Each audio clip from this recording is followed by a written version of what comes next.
está preparado?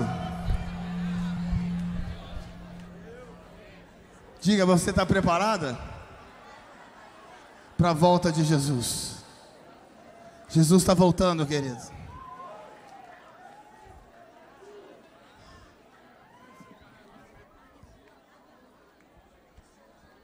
A minha filha chegou para mim: pai, eu quero tanto a volta de Jesus. Mas ele podia voltar depois de eu casar.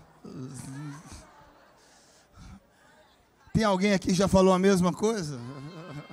Confessa.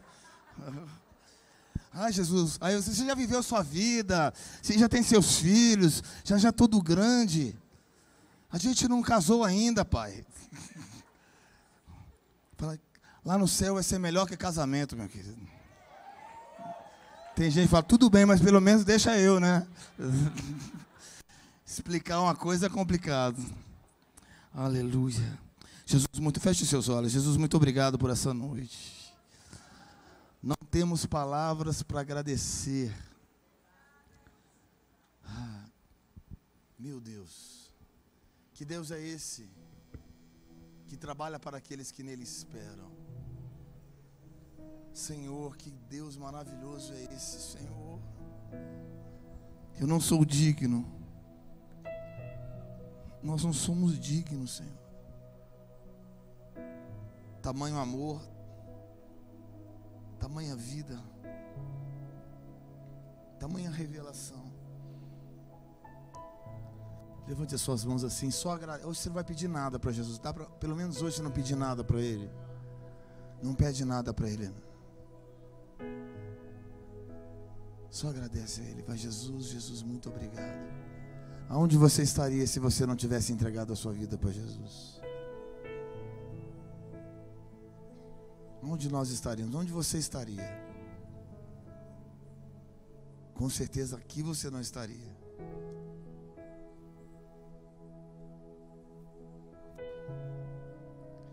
Muitos podem pensar que é uma perda, mas foi a melhor decisão que eu fiz na minha vida. Sabe, eu sempre fui muito intenso com Deus, desde a minha juventude. Eu posso olhar para trás e ver assim uma história de riscos e avanço com Deus, mas fica uma pergunta no meu coração. E eu quero lançar essa pergunta para você: aonde você estaria se Jesus não tivesse salvado você? Aonde você estaria, filho? Provavelmente perdido, rodeado com tantas coisas.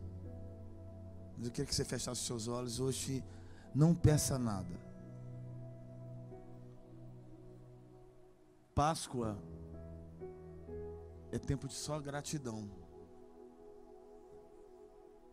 A gratidão é uma porta de honra para Deus fazer coisas novas.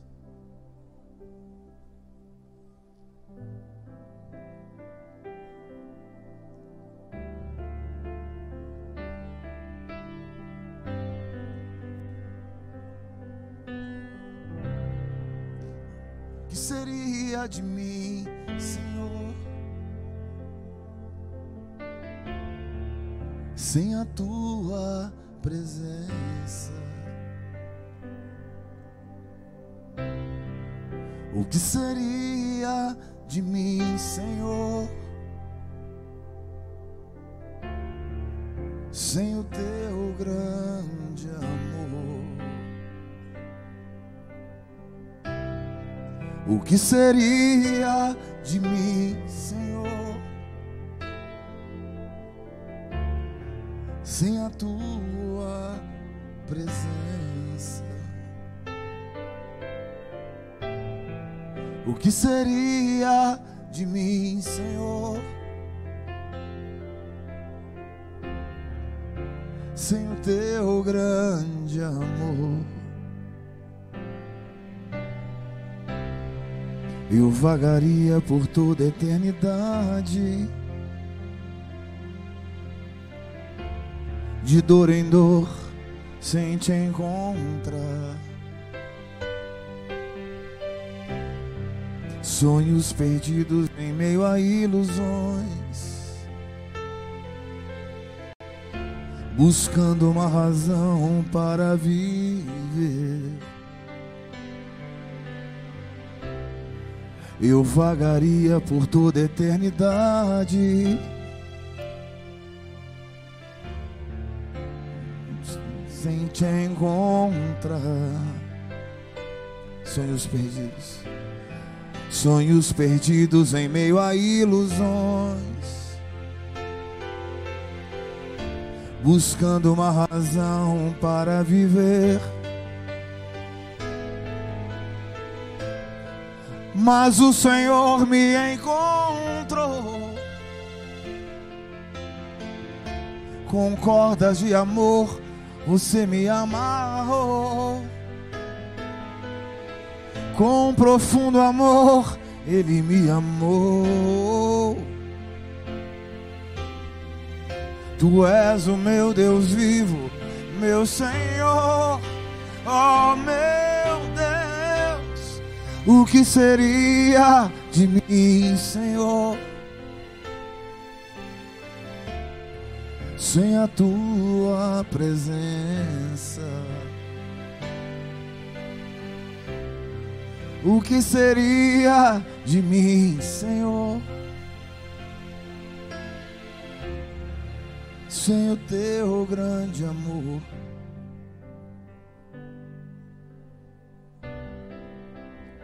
Nós estamos comemorando a Páscoa. Eu queria que você fechasse seus olhos e agradecesse ao Senhor, só pelo privilégio de estar respirando, estar vivo, estar aqui. Passamos por uma pandemia, passamos por tantos problemas, e você está aqui essa noite, pela vida, e mais ainda, você não está perdido.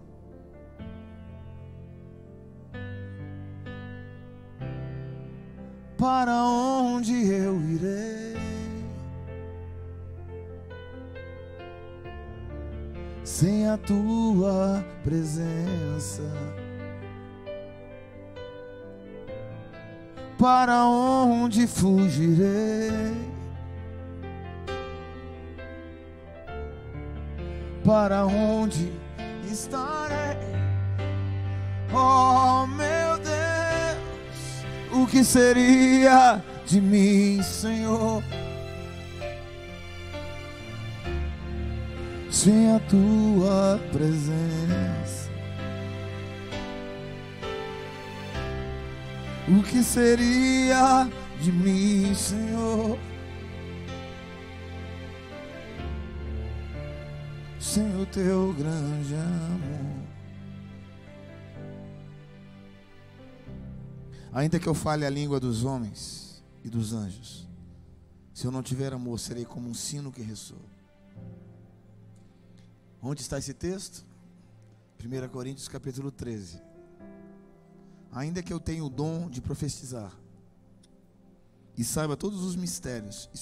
Esse texto é tão profundo, queridos. Se a gente meditasse nele todo dia, ia te fazer amar mais um pouquinho. Porque olha que interessante. Ele diz assim: ainda que eu fale a língua dos homens e dos anjos. Qual é a língua dos anjos? É o sobrenatural. Ainda que Deus tenha permitido eu e você entrar num ambiente sobrenatural, ainda que eu tenha dons e talentos que me façam atrair os anjos e andar no mundo sobrenatural com curas, milagres, ainda que eu tenha acesso a lugares íntimos com Ele, é isso que Ele está dizendo. Continua dizendo, abra o texto por favor, continua dizendo assim: ainda se eu não tiver amor, serei como um sino que ressoa ou como um prato que retine. O amor é a marca. O amor é a marca de todas as coisas. Eu não podia deixar nessa sessão de falar sobre Deus nos chama para amar um pouco mais, exageradamente, como é que fala? De uma forma extravagante. Vamos lá, meu português já está ficando complicado. Ainda que eu lá em casa está um desespero, queridos. Meus meninos, não sei o que eles falam, tem hora. Inventam uns verbos em português que não existem. Ainda que eu tenha o dom da profecia, Saiba todos os mistérios. Mistério é o quê? São segredos. Agora vamos meditar. Deus só entrega segredo para os íntimos. Ele está falando para a gente íntima. Ele está falando gente do fogo. Ele está falando para pessoas que amam sobrenatural. Não está falando de gente do azeite, fora do azeite. Ele está falando de gente até do azeite. O padrão é um pouquinho mais alto. Ele está dizendo, ainda que você tenha acesso a mistérios, ainda que você revele a identidade do seu irmão, ainda que você faça mistérios, se você não aprender a amar. Agora, vamos ao texto, e diz assim: e todo conhecimento, e tem uma fé capaz de mover as montanhas. O que significa mover as montanhas? Significa você impactar pessoas. Significa que se você tiver uma fé capaz de construir um ministério, de arrancar todos os desafios da sua vida e impressionar pessoas, ainda que você tenha e não tiver amor, nada serei. Versículo 3: ainda que eu dê aos pobres tudo o que possuo, e entregue o meu corpo para ser queimado. Sacrifício. Por que você vai ser queimado? Tem gente que não sabe a diferença de sacrifício e holocausto, você sabe? Sacrifício você entrega, holocausto tem a ver com obediência. Nem todo sacrifício que você faz foi Deus que te pediu, foi você que quis.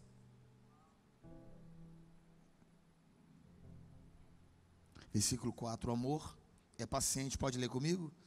O amor é paciente, o amor é bondoso, o amor não inveja, o amor não se vangloria, o amor não se orgulha, o amor não maltrata, não procura seus próprios interesses, não se ira facilmente, não guarda rancor. O amor não se alegra com a injustiça, mas se alegra com a verdade. Tudo sofre, tudo crê, tudo espera, tudo suporta. Meu Deus. Fala com o teu irmão assim: meu Deus do céu. O padrão é alto. O padrão é muito alto. O amor nunca perece, mas as profecias cessarão. Os cultos acabarão. As conferências vão acabar. As línguas cessarão. Os anjos vão embora. Em parte conhecemos, em parte profetizamos. Quando, porém, o que vier ser perfeito, o que é imperfeito desaparecerá. Quando eu era menino, falava como menino. Versículo 11, abra comigo. 11. Quando eu era menino, falava como menino, pensava como menino, raciocinava como menino. Quando me tornei homem, deixei para trás as coisas de menino. Porque o amor traz maturidade.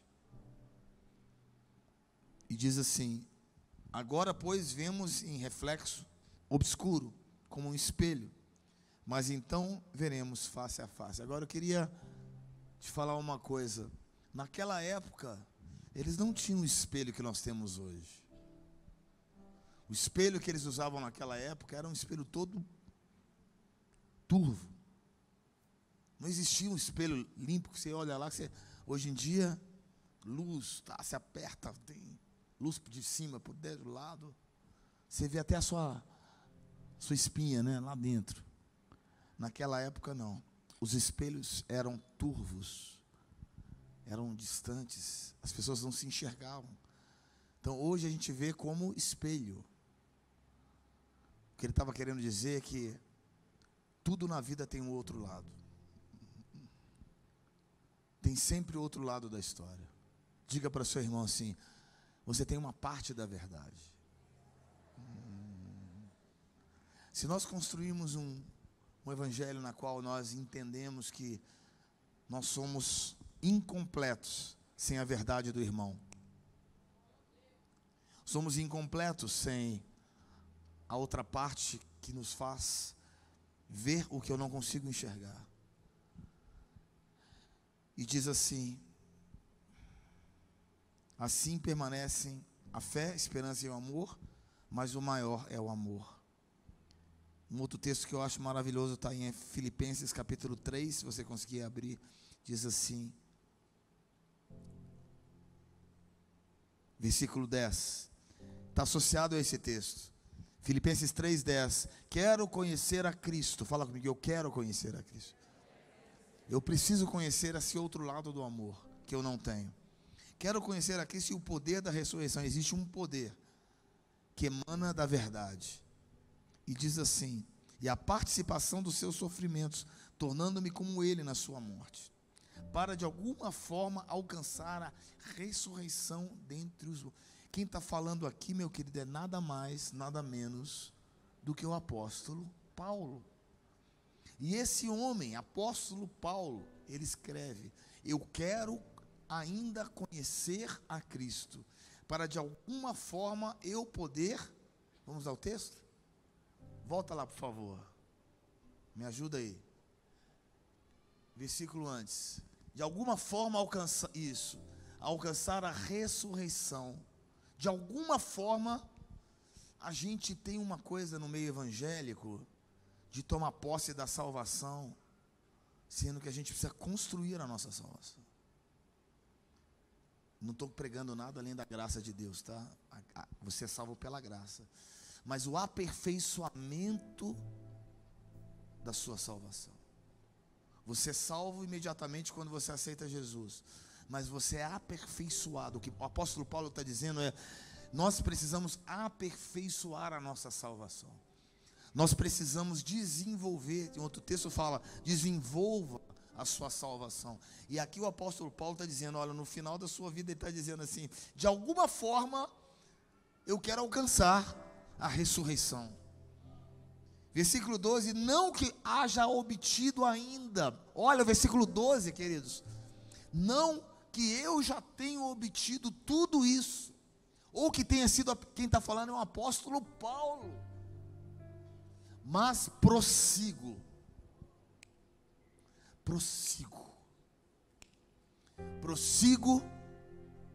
para alcançá-lo, pois para isso fui alcançado. Quando Cristo alcança seu coração, fica, sabe, um buraco, não é de insatisfação, mas de desejo de conhecer cada dia um pouco mais quem Ele é. Eu quero conhecê-lo. E diz assim, por isso, irmãos, não penso que eu já tenho alcançado, mas uma coisa eu faço, esquecendo-me das coisas que para trás ficam, eu avanço, porque eu não sou mais menino. Eu estou vendo, sabe, um espelho turvo, as coisas não estão claras para mim, mas eu prossigo. Por quê? Esquecendo-me das coisas que para trás ficam, avanço para as que estão adiante de mim, prossigo para o alvo, a fim de ganhar o prêmio da soberana, do chamado celestial. Todos nós que alcançamos a maturidade, devemos ver as coisas dessa forma. E se alguém pensa diferente, Deus também esclarecerá. Então somente vivamos de acordo com o que alcançamos. O apóstolo Paulo está dizendo assim, é uma corrida. É uma corrida. Não é quem chega na frente, mas quem chega lá, até o final. Eu vejo pessoas que começam muito bem, mas terminam o seu ministério. Diga para o teu irmão, é como termina seu ministério que é mais importante, não como começa. É a capacidade que você tem de preservar o azeite na sua casa. É a capacidade que você tem de manter as revelações ativas dentro de você. É a capacidade que Deus te dá de você continuar faminto por Deus. Isso é importante. E mais ainda, Deus abrir portas na sua vida, conexões, e você andar cada vez mais em Cristo. Abra comigo em Romanos capítulo 8. A vida do Espírito. Fala comigo, a vida do Espírito. Meu Deus, esse é um dos textos mais profundos. Eu amo Romanos, mas esse é um dos textos mais profundos que eu conheço, Diz assim: portanto, agora já não há condenação para aqueles que estão em Cristo Jesus. Não é condenação que ele te coloca, não é peso para você buscar mais. Mas olha o que ele diz: porque por meio de Cristo Jesus, a lei do Espírito da vida me libertou. Porque aquilo que a lei fora incapaz de fazer, Deus o fez, enviando o seu próprio Filho. Agora, desce um pouquinho, para a gente poder ganhar tempo aqui, é mais embaixo. Versículo 10. Mas se Cristo está em vocês, o corpo está morto por causa do pecado, mas o Espírito está vivo por causa da justiça. E se o Espírito daquele que ressuscitou Jesus dos mortos habita em vocês. Aquele que ressuscitou Cristo entre os mortos também dará vida aos vossos corpos. Uau! Ele está falando sobre habitação. Ele está falando de você carregar algo. Ele está dizendo: olha, existe uma luta entre a carne e o espírito, mas a pergunta que está em jogo é: você carrega o Espírito dentro de você?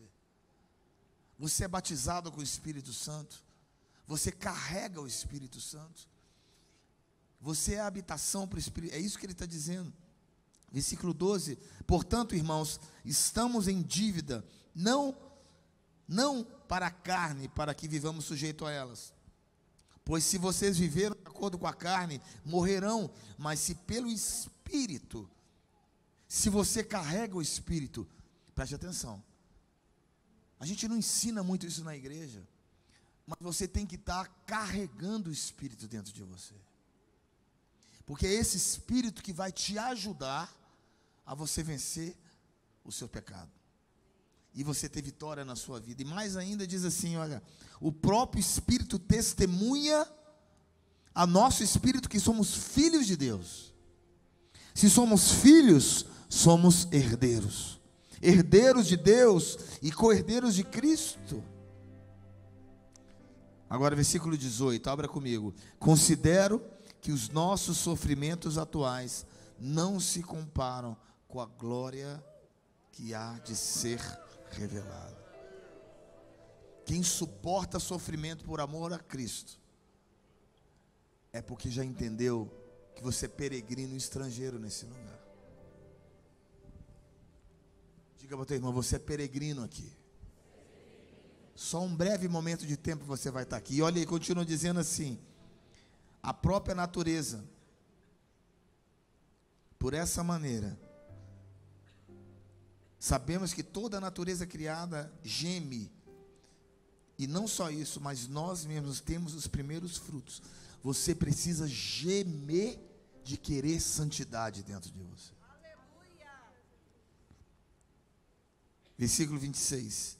Da mesma forma, o Espírito nos ajuda nas nossas fraquezas, pois não sabemos como orar. Minha pergunta essa noite é: você ora em línguas? Não precisa levantar sua mão. Quantas horas você ora em línguas por dia? Quanto tempo você passa na presença de Deus, orando em línguas sem saber o que falar, mas deixando o Espírito orar por você? Pastor, o que é isso? Eu sei o que é isso, mas eu não tenho um costume. Eu posso te dizer que se nós não oramos constantemente em línguas, a oração em línguas é onde eu queria chegar, a isso, queridos. Que o apóstolo Paulo nos conduza a um lugar onde a oração em línguas dentro de nós, ela gera um ambiente espiritual na qual Deus vai interceder pelas nossas fraquezas. Mas muitos de nós não temos hábito nem de orar, quanto mais orar em línguas. E eu quero dizer, se você não ora em línguas, provavelmente você está perdendo a guerra. Porque a oração em línguas é que te fortalece para você vencer algumas áreas da sua vida que você não vai conseguir vencer sozinho. A oração em línguas é tão importante, queridos, que olha o que ele diz, versículo 26, abre comigo. Da mesma forma, O Espírito, através da oração em línguas, nos ajuda nas nossas fraquezas. Quantos têm fraquezas aqui? Quantos têm pecados que ainda não venceram? Seja honesto, levante a mão. Quantos agora oram todos os dias em língua? Seja honesto. Poucas pessoas. Minha pergunta é, sabe por quê? Porque não temos disciplina. E o Senhor nos chama para esse lugar. E Ele diz assim, versículo 27, aquele que sonda os nossos corações, conhece a intenção do Espírito, porque o Espírito intercede pelos santos de acordo com a vontade de Deus. Sabemos que Deus age em todas as coisas para o bem daqueles que amam. Queridos, se ainda precisamos orar mais em línguas, levante a sua mão. Eu também preciso orar mais. A medida de fé tem que aumentar. Porque o que está acontecendo hoje? O diabo está aumentando a medida de iniquidade sobre a terra. O diabo está aumentando a medida de perversão sexual, mental. As loucuras estão acontecendo cada vez mais na terra. Então a nossa medida de oração tem que aumentar, a minha medida tem que aumentar, a sua medida tem que aumentar. As dificuldades estão cada vez maiores. Nós vamos viver épocas difíceis no mundo, não é no Brasil, no mundo inteiro. A Bíblia fala que nação se levantará contra nação. Está gravando? Em pouco tempo vai ter uma guerra mundial. Em poucos anos nós vamos ter guerras mundiais. Coisas que nossos olhos nunca viram. Como eu sei disso?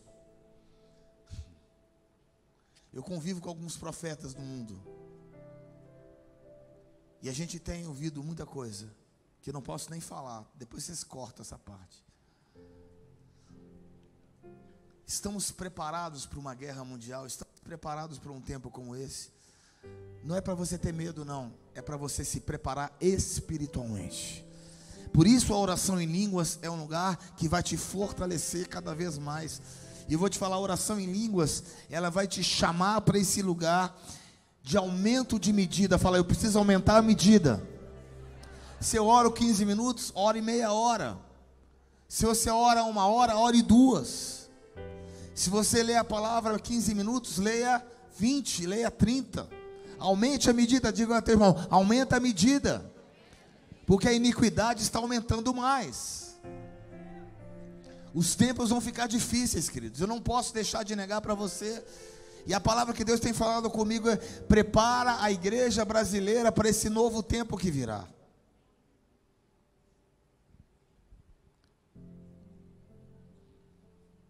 Versículo 30 diz: Ele nos chamou e Ele nos predestinou, nos justificou. Versículo 31: se Deus é por nós, quem será contra? Comece a orar em línguas, queridos. Muitos estão assim.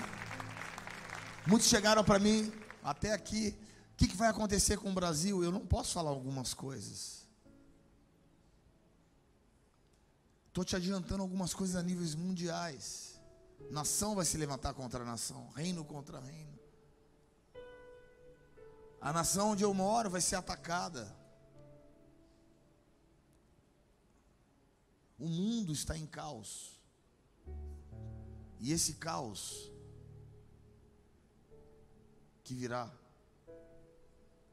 vai estar cheio de glória. Cheio de glória. A Bíblia diz que como as águas cobrem o mar, assim também o conhecimento do Senhor, da sua glória, vai encher toda a terra.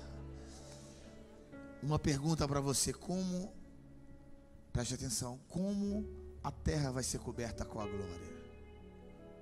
Glória é nuvem? Como?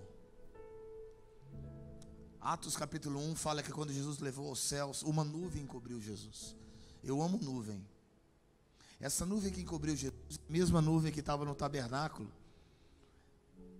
é a nuvem que estava, é a nuvem de glória. Mas deixa eu te falar uma coisa. As águas cobrem o mar, assim também o conhecimento da glória do Senhor vai encher toda a terra. Sabe como as águas vão cobrir a terra? Através de pessoas como eu e você que carregamos a glória. Vai ter ser humano em todos os pontos da terra, nós vamos carregar a glória. Somos nós os tabernáculos de glória. A glória não se manifesta simplesmente isoladamente. Nós somos os oráculos e tabernáculos de glória. Então, como a glória vai cobrir a terra? Através dos seus filhos, que manifestam glória. Então, como você vai manifestar mais glória na sua vida? Orando mais em línguas. Levante a sua mão, comece a orar em línguas. Pastor, eu não sou batizado com o Espírito Santo. Então Deus vai te batizar hoje.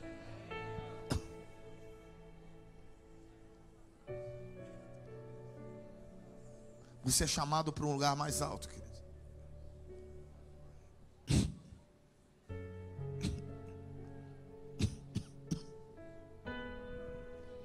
Quem nos separará do amor de Cristo? Será tribulação, será angústia. Por isso que eu disse que eu amo esse texto. Quem nos separará do amor de Cristo? Será tribulação, será angústia, perseguição, fome, nudez. Mas por todas essas coisas somos mais do que vencedores.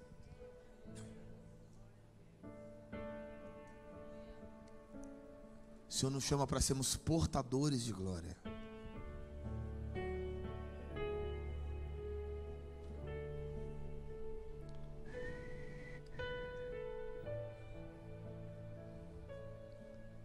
Judas capítulo 1. Quase nunca as pessoas entram nesse texto, né? Mas eu gosto dele aqui no final, que diz assim: lembre-se que foi dito pelos apóstolos: nos últimos dias haverá zombadores que seguirão seus próprios desejos ímpios. Estes causam divisões. Edifiquem, vocês porém, edifiquem na santíssima fé que vocês têm, orando no Espírito. Você pode abrir esse texto, por favor?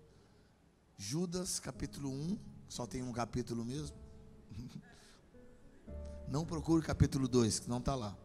Capítulo 1, versículo 20. Diz, pode abrir aí? Cadê o rapaz? Está dormindo?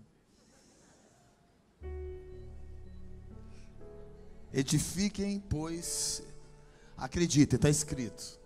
Edifiquem, pois, amados, na santíssima fé. O que vocês têm, orando no Espírito. O que significa orar no Espírito Santo? Então significa que tem gente que ora sem o Espírito Santo. Orações que não mudam ambientes. Orações que não transformam pessoas. Orações que não mudam o contexto. Orações que não edifiquem vocês. E ele está dizendo: eu quero que vocês edifiquem a santíssima fé que vocês têm, orando no Espírito Santo. Meu Deus. E diz assim: mantenham-se no amor de Deus, enquanto esperam que a misericórdia de Deus, nosso Senhor Jesus Cristo, os leve para a vida eterna. Quando esses textos estavam sendo criados, escritos, era num contexto, sabe de quê? Os cristãos, queridos, eles morriam, sabe como? Morriam lá no Coliseu. Era uma comida de leões. Os cristãos iluminavam a cidade de Roma, sabia? Eles queimavam e serviam de azeite, de luminária em Roma. Eu me lembro uma vez que quando eu entrei no Coliseu pela primeira vez. Na verdade só tive uma vez que eu entrei. Quando eu entrei no Coliseu, eu senti um peso tão pesado, algo tão forte. E eu comecei a chorar, falei: Senhor, quantos milhares de cristãos morreram aqui neste lugar. E a gente esquece que a palavra de Deus, ela tem que ser contextualizada e vivida hoje, mas para um ambiente que pode acontecer a qualquer lugar, querido. Num piscar de olhos, a nossa realidade pode mudar. Se você morasse na Ucrânia há 2 anos atrás e hoje falasse que você Você ia perder tudo que você tem, que você não tem casa mais, bombas iam estar na sua casa, você ia perder tudo. Você fala: Senhor, não, que absurdo, vamos viver a minha vida. Querido, nós não sabemos o dia de amanhã. A única coisa que você tem de concreto, sabe o que é? É a sua fé. O tabernáculo que você possui, o corpo que você tem, é passageiro. Nós estamos aqui por um breve momento de tempo, e nós estamos achando que aqui é o nosso destino final. E ele diz assim: olha, mantenham-se no amor, tenham compaixão daqueles que duvidam. Versículo 24, pode abrir comigo? Que é o finalmente: aquele que é poderoso para impedi-lo de cair, e para apresentar diante da sua glória, sem mácula e sem, ao único Deus, nosso Senhor Salvador, seja a glória, seja a majestade, seja o poder, seja toda a autoridade, mediante a Jesus Cristo. Que Deus tire as escamas dos nossos olhos, que consigamos viver aqui de uma forma com o pé na eternidade, cara, sonhando em ver o nosso amado. Então quer dizer que não é para a gente sonhar aqui na terra. Não sonhe aqui também, mas coloque a sua visão na eternidade. Levante as suas mãos. Você não pertence a esse lugar. Estamos aqui de passagem, e nós somos tão terrenos. Diga para você: você é um peregrino. Uma vez Deus me deu uma canção. Você lembra essa canção? Eu não lembro. Ele às vezes conhece mais as minhas letras do que eu. Tem uma canção que diz assim, vamos, dá pra gente tentar?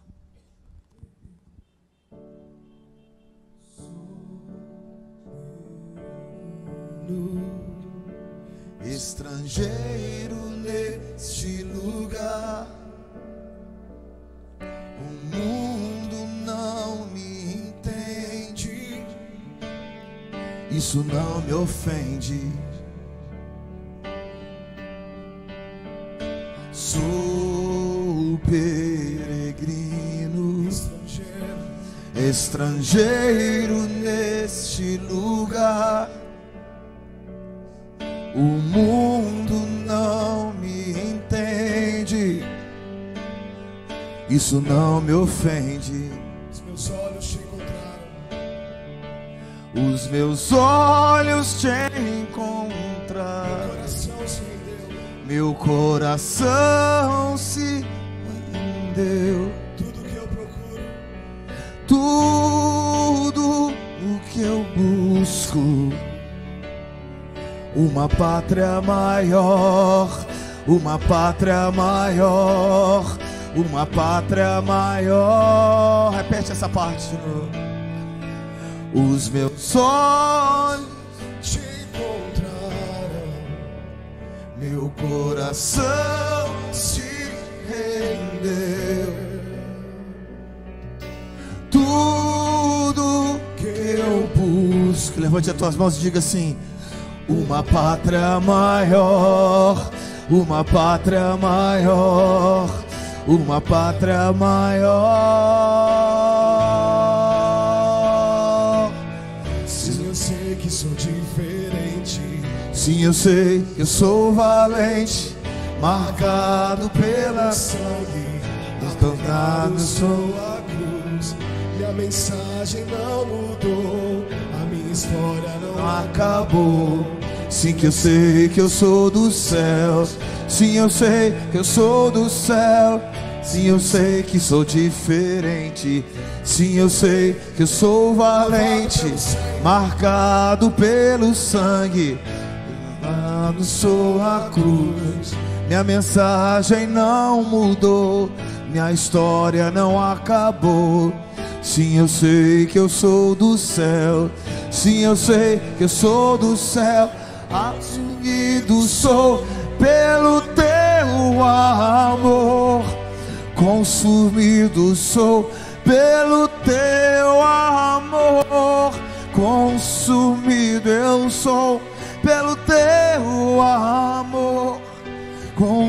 consumido sou pelo teu amor. Sim, sim, eu sei que sou diferente. Sim, eu sei que eu sou valente, marcado pelo sangue, apegado eu sou à cruz. Minha mensagem não mudou, minha história não acabou. Sim, eu sei que eu sou do céu. Sim, eu sei que eu sou do céu.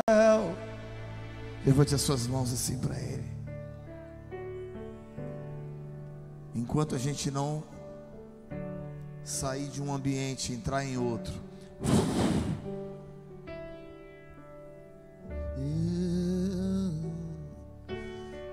Deus nos chama para mais alto.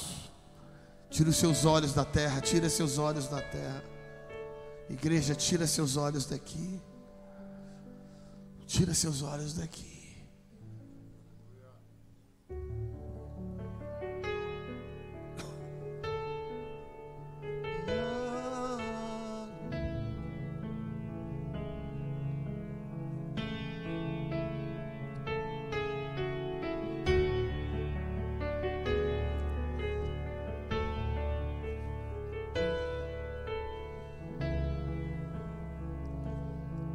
Só um minutinho, Fabiano. A Bíblia diz em Atos capítulo 4. Abra comigo, por favor. Quando foram soltos, Pedro e João voltaram para sua casa.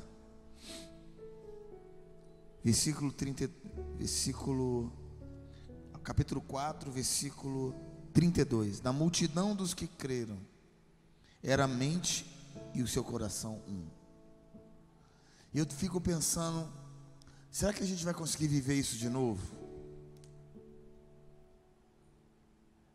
Mas só que eu queria que você raciocinasse um pouquinho comigo.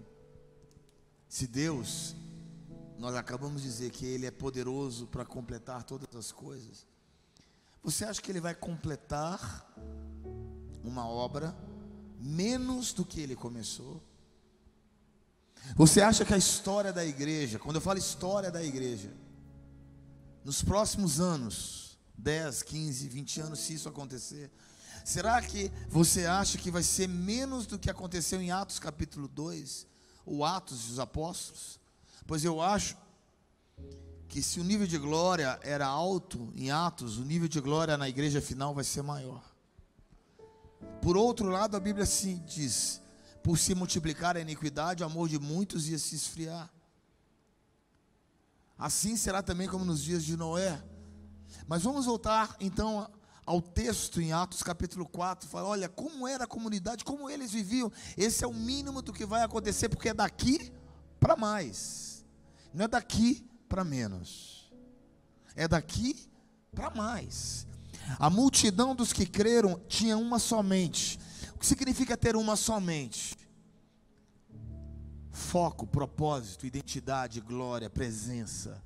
Eles não pensavam em outras coisas. Eles tinham suas identidades, tinham suas vidas, é óbvio, mas eles tinham o quê? Um só coração. Sabe o que significa coração? Significa que eles ardiam pela mesma presença. Eles ardiam por Deus. Versículo 32, pode abrir, diz: ninguém considerava unicamente sua coisa em particular, mas compartilhavam tudo. Me fala onde tem um lugar assim que eu quero ir lá. Me fala onde tem um lugar assim, porque eu entrego tudo se todo mundo entregar tudo. Mas sabe por que não vai dar certo? Porque isso só vai acontecer se o nível de glória subir. Se você tentar fazer isso na força, isso vira comunismo. Mas o nível de glória tem que subir. Que as pessoas voluntariamente se sentem confortáveis. Levante a sua mão, deixa Deus te tocar, porque isso vai acontecer, meu querido. Se prepara, porque isso vai acontecer. Isso vai acontecer. Eles tinham só uma mente. A Bíblia fala que ninguém falava: essa casa é minha, esse carro é meu, essa igreja é minha. Ninguém falava isso. Todos eles falavam: tudo que nós temos é nosso, é nosso, é nosso, é nosso, é nosso. Sabe, a dor de um era a dor do outro, a alegria de um era a alegria do outro. A sua dor precisa ser minha dor, a sua alegria precisa ser minha alegria. Tudo o que eu preguei foi para chegar nesse ponto, para te falar assim: é daqui para frente o que vai acontecer. É daqui para frente. Deus preparou esse lugar, esse momento para te dizer só uma coisa: não espere o final dos tempos menos do que Atos. Não espere o final dos tempos menos do que Atos. E eu desejo que isso aconteça. E a Bíblia diz que eles tinham um só coração. Eles ardiam pela presença. O nível de glória era intenso, o nível da presença era intenso. E a Bíblia diz aqui: com grande poder os apóstolos continuavam a testemunhar da ressurreição. E grandiosa era a graça. Sabe o que é graça? Graça é óleo. Óleo. O óleo era abundante. O óleo era abundante. Não havia necessitados, pois os que possuíam terras ou casas os vendiam e traziam dinheiro e os colocavam aos pés dos apóstolos, que os distribuíam segundo a necessidade de cada um. Não faça isso hoje sem a glória. Você vai se ofender e vai perder dinheiro. Mas na hora que acontecer, meu querido, eu estou procurando o lugar que vai romper isso, porque isso vai acontecer. Esse é o avivamento que vai acontecer nos próximos anos. Esse é um avivamento que vai acontecer. Um avivamento, sabe de quê? De desprendimento. Anota no seu caderno, guarda na sua cabeça e escute a palavra profética. Um avivamento que vai... está acontecendo um avivamento lá em Asbury, Califórnia, Tennessee, seja onde seja. Não escuta, isso vai passar. Foi o mover, passou. Isso não vai passar.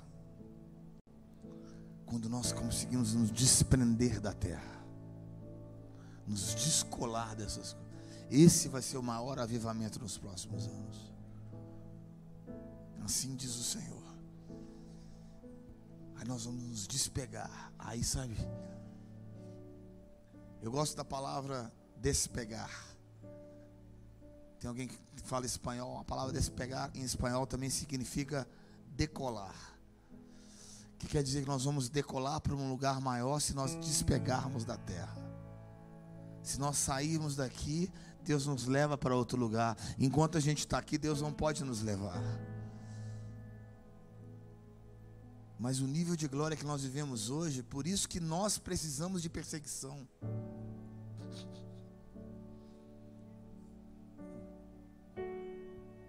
Me perdoa que eu vou te falar se você não concorda comigo, mas não foi o diabo que botou aquele ladrão lá no governo, não. Foi a igreja.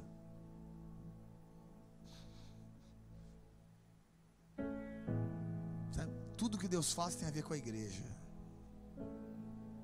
A igreja não estava preparada para ter um presidente de novo gospel. Ia fazer mais um ídolo, mais um bajulando, todos os pastores bajulando o presidente, querendo um lugarzinho ao sol, um lugar na presidência. Olha, conta comigo, aquele terreninho é meu. Nós não estamos preparados para isso. Somos meninos ainda. Ao invés de você apontar a palavra, onde estão os profetas? A oportunidade que Deus deu para mim de estar perto deles, eu falei algumas coisas, né? Falamos algumas coisas. Mas onde estão os profetas? Ao invés de ficar bajulando o presidente, apontou um dedo: querido, se arrepende do seu pecado, porque Maria não é senhora dessa nação, é o Senhor Jesus. E você não é mito, você é um homem qualquer, que se Deus piscar, você morre amanhã. A igreja fez de um homem um ídolo. Aí Deus falou: por causa da igreja, eu boto esse cara lá. Se você não concorda comigo, não precisa me amar. Mas foi o que aconteceu. Por quê? Porque eu preciso escravizar a igreja. Porque é só no Egito que a igreja clama por salvação. A Bíblia diz que no Egito tudo era tranquilo no início. Aliás, eles foram para lá fugindo de uma fome. Quando chegaram no Egito, o Egito era uma bênção. José no Egito foi uma bênção. Celeiros de comida, o povo de Deus foi para lá, foi abençoado. Mas passaram-se 400 anos e eles se esqueceram quem eles eram e começaram a escravizar os judeus. Sabe o que vai acontecer nos próximos anos? Enquanto a igreja não clamar e gemer, Deus não liberta. E só geme quem sente nas costas chicotada. Nós vamos gemer, queridos. A palavra que Deus me deu foi sobre Lázaro. João capítulo 11, quando Lázaro está enfermo e Jesus não vai até ele. Lázaro é o Brasil, está doente. Jesus não veio salvar, demorou 4 dias. Porque essa enfermidade não é para a morte, mas é para a minha glória, diz o Senhor. 4 dias pode ser 4 anos, pode ser 40 anos, pode ser 80 anos. Não, isso não vai acontecer no Brasil. Acabei de receber uma mensagem de um pastor amigo meu de Cuba. Cuba, nos anos 50, era uma Barcelona, era uma Espanha suntuosa, rica. A Argentina era muito mais rica que o Brasil, cara. Hoje eles estão padecendo de miséria. Acorda, Brasil, acorda. Acorda, Brasil. Deus vai nos levar para esse lugar, mas isso é o mundo inteiro vai acontecer. A igreja precisa gemer para chegar nesse lugar, sabe de quê? Não pertencemos a esse lugar. Aí quando acontecer isso, a Bíblia fala que eles tinham tudo em comum. Levante a sua mão assim. Fala, Jesus, me leva para esse lugar.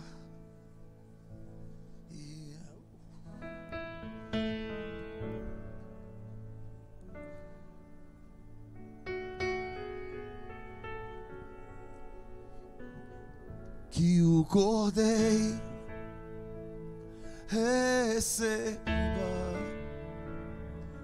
a recompensa do seu sofrimento. Que o Cordeiro receba a recompensa através de mim. Que o Cordeiro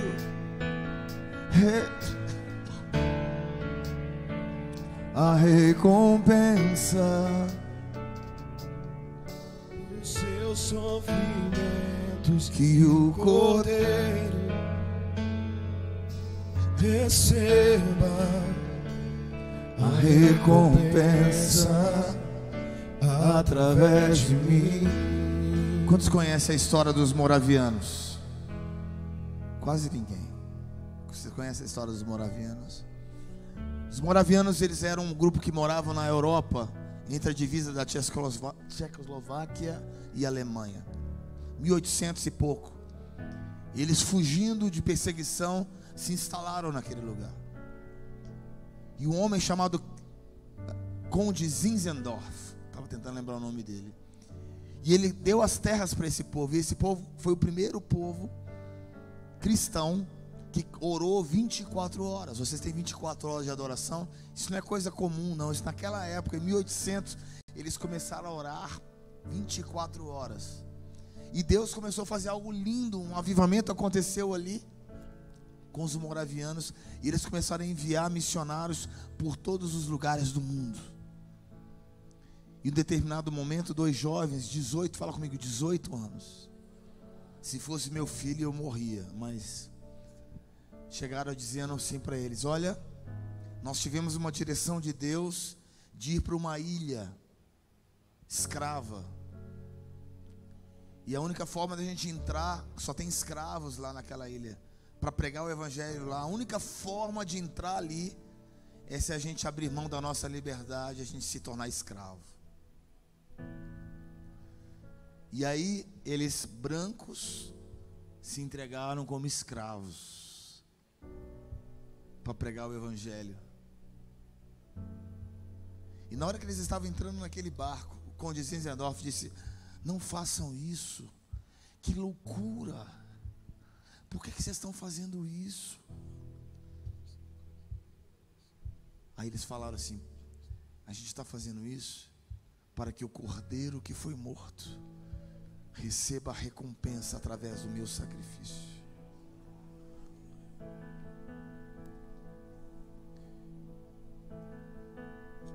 Eles entraram no barco, se tornaram escravos, nunca mais viram, nunca mais voltaram. Isso é verídico, aconteceu.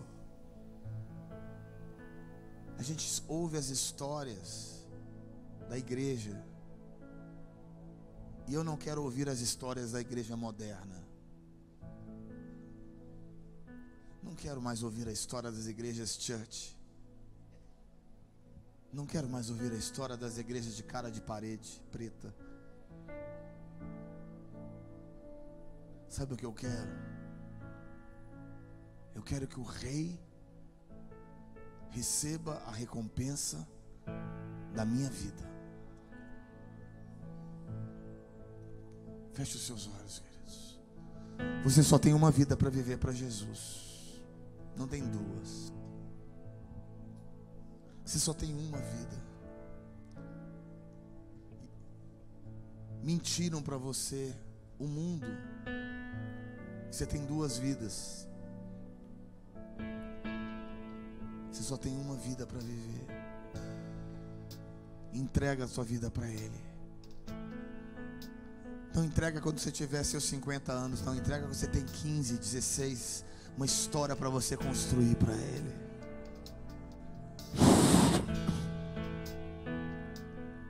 Quando você tiver com seus 50, como eu, você chega ao ponto de assim, eu consigo olhar para trás e ver tudo que Deus fez da minha vida. Mas deixa eu te falar, construa uma história com Deus. Levanta a tua mão, constrói uma história com Deus, para que o cordeiro receba a recompensa através da sua vida, para que você seja um cheiro. Quando Ele olha para você, Ele sente o cheiro de Cristo na sua vida. Essa é a igreja dos últimos dias. Essa é a igreja que vai receber o cordeiro das nuvens. Essa é a igreja. Não é outra igreja, é essa igreja. De acordo com a palavra de Deus, é essa igreja. Não é a igreja do entretenimento, não é a igreja do banquinho com Jesus no centro, não é a igreja dos coaches, não é a igreja do homem, é a igreja do sangue.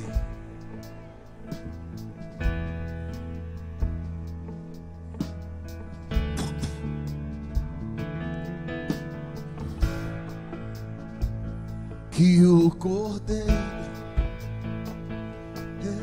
receba a recompensa do seu sofrimento. Que o cordeiro receba a recompensa através de mim. Aleluia.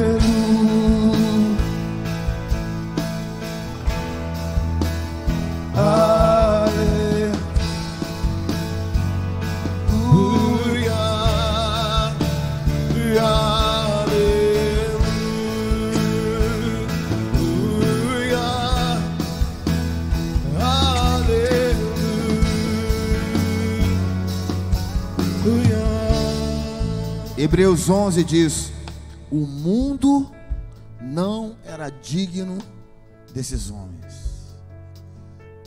Será que essa história já acabou? Ou Deus ainda pode escrever uma nova história com você?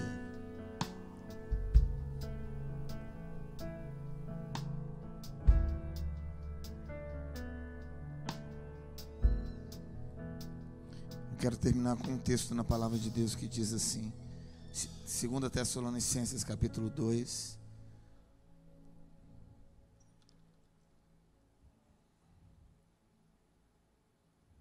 que diz assim: não deixe que ninguém vos engane de modo algum. Antes aquele dia virá apostasia, então será revelado o homem do pecado. Não se lembre que quando vocês costumavam falar dessas coisas, será revelado o perverso, versículo 8 aqui: o Senhor Jesus matará. A vinda desse perverso é segundo a ação de Satanás, e ele fará uso de todas as formas de engano, de injustiça. Está em 2 Tessalonicenses capítulo 2. E ele fará uso de todas as formas para enganar até, se possível, os escolhidos. Nos próximos anos, e cada vez mais, haverá uma sedução de enganar até aqueles que são escolhidos. Em outras palavras, queridos, se nós não pregarmos o evangelho puro, cada vez mais a gente vai baixando o padrão. Cada vez mais ninguém se fala. E o silêncio é a concessão do pecado na sua vida.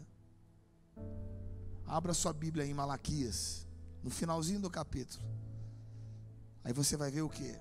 O versículo mais poderoso da Bíblia. É mesmo. Para mim, o versículo mais poderoso da palavra de Deus é esse aqui, ó. Olha para cá. No seu aplicativo você não encontra ele.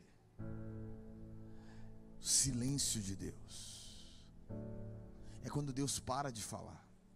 Durante 400 anos, Deus parou de falar com o povo. 400 anos, os homens continuaram a ir para a igreja, a sinagoga, efetuaram o sacrifício, mas Deus não falava, Deus não falava, Deus não falava, Deus não falava, Deus não falava, Deus não falava. O pior juízo para o ministério não é a riqueza, não é um terremoto acontecer ali. O pior juízo de Deus é o silêncio, quando Deus entrega. É quando Ele fala assim: eu não mexo mais naquele ministério, porque ele não é filho mais. E aí, nós estamos vivendo uma geração, sabe de quê? De silêncio, silêncio. Não se fala, não, eu não posso ofender o irmão. Aquele ministro ali, de repente, eu preciso dele. Ninguém fala. Só que tem um detalhe: quando você para de trazer denúncia, Deus para de falar. Porque a primeira coisa para restaurar a voz profética é João Batista. É a restauração da voz profética. Depois de 400 anos, não acontece o quê? Um homem, sabe aonde? Um homem no deserto, gritando e dizendo: o Senhor está vindo, arrependam-se. Se a primeira palavra depois do silêncio é arrependimento, significa que não existe avivamento sem arrependimento.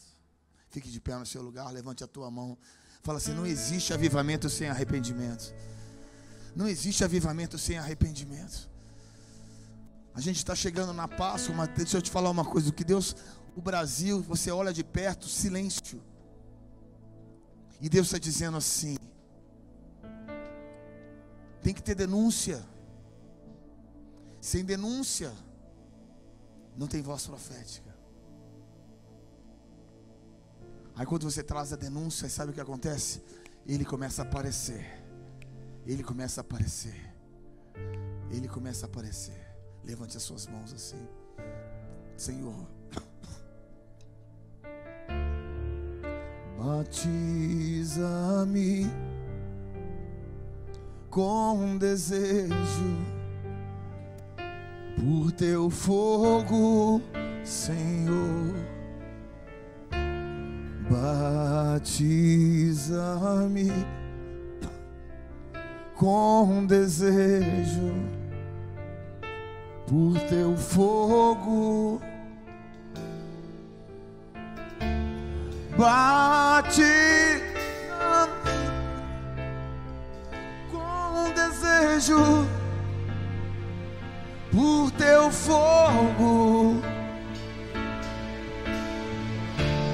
Batiza-me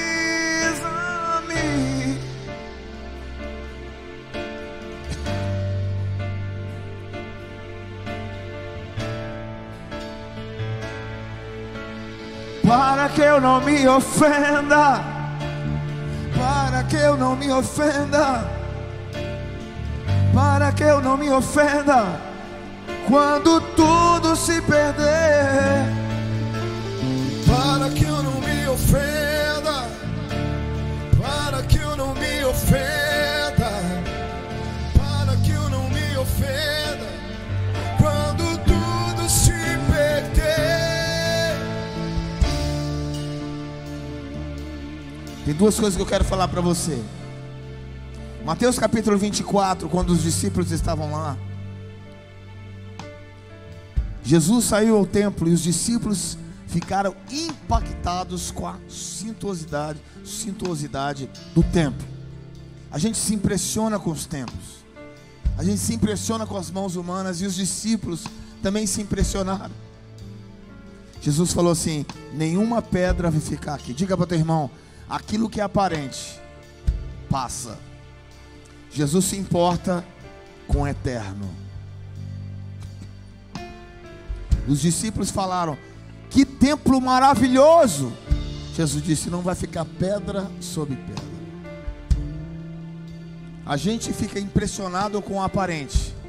Jesus aponta para o eterno. Aí ele começa a falar sobre a volta de Jesus, a sua volta. E uma das características que ele fala está aqui embaixo: ninguém sabe o dia e a hora. Assim será como nos dias de Noé. Versículo 38. Como nos dias de Noé, assim também será como era nos dias de Noé. Ninguém sabia a hora, mas quantos anos demorou para Noé construir a arca? Quantos anos demorou Noé para construir aquela arca?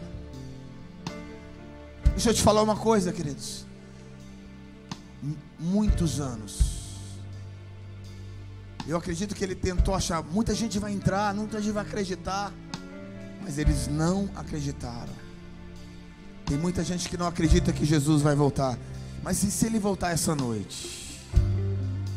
E se essa é a noite da volta de Jesus? Levanta a tua mão. Você está preparado? Quem não casou não vai casar mais.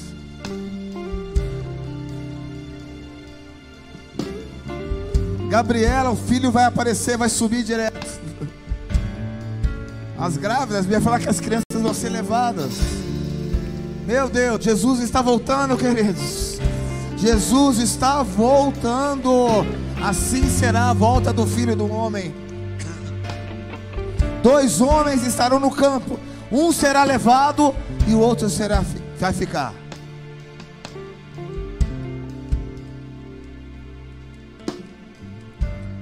Mateus capítulo 24, agora em Atos capítulo 1, diz assim: os discípulos voltaram a perguntar para Jesus.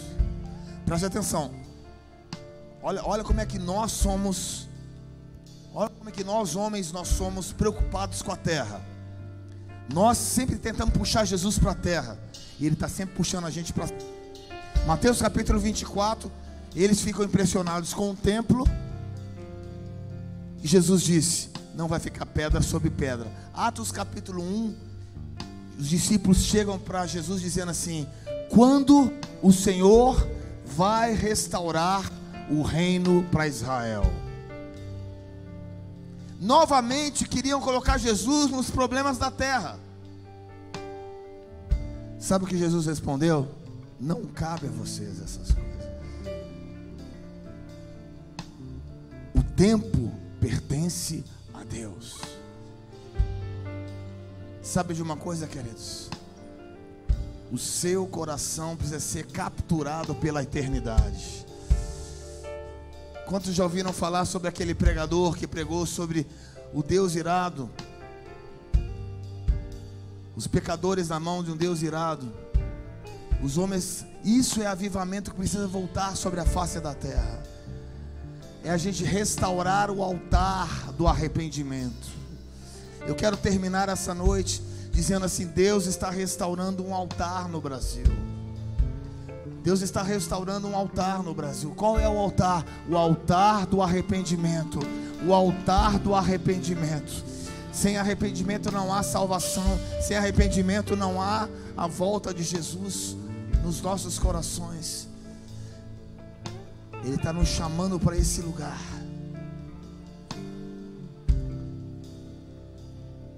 Fala: Jesus, eu quero mais, eu quero mais, eu quero mais.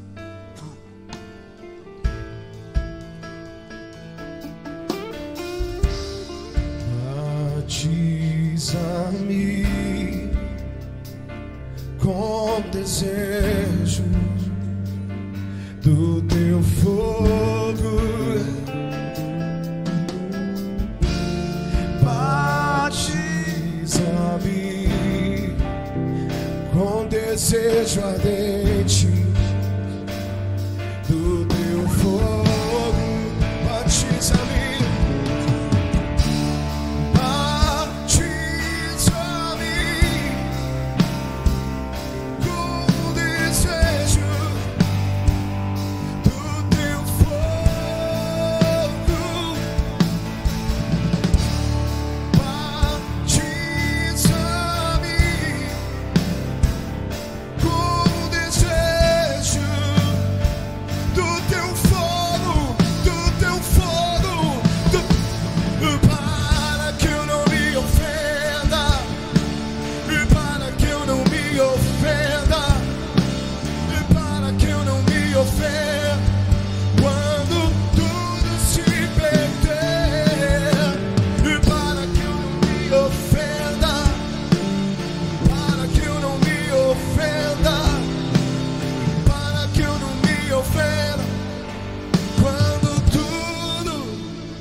Se essa noite você quer restaurar seu altar